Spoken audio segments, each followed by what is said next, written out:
Holidays are supposed to be a time for family, but with kids off from school, it could also be a very stressful time. So how do you keep the festive part of your festivities while ensuring that your kids don't take center stage at your holiday gatherings in a bad way?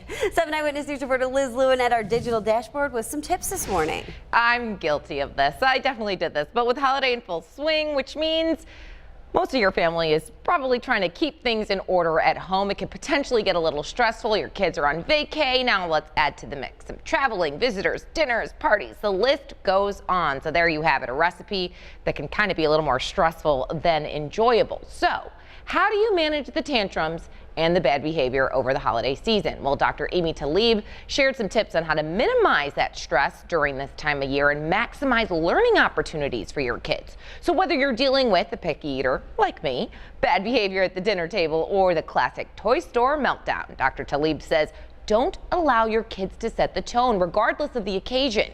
Start setting clear boundaries ahead of time with them. Then follow through with reinforcement all year long. Another great thing, role playing as a great tool. Honey, we're going to Aunt's whomever's house.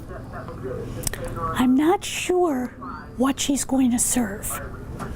If there's nothing there you like, what can we do? Go through with the child different responses. And when you do the role play with the child, you take the role of the child.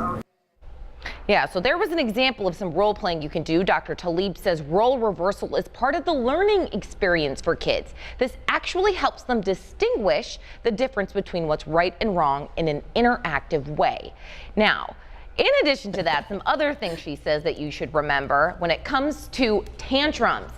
Don't allow your kids to direct them. Allow them to cry, allow them to feel it out, and at the end, pull them to a room and said, I know this isn't you. What's going on?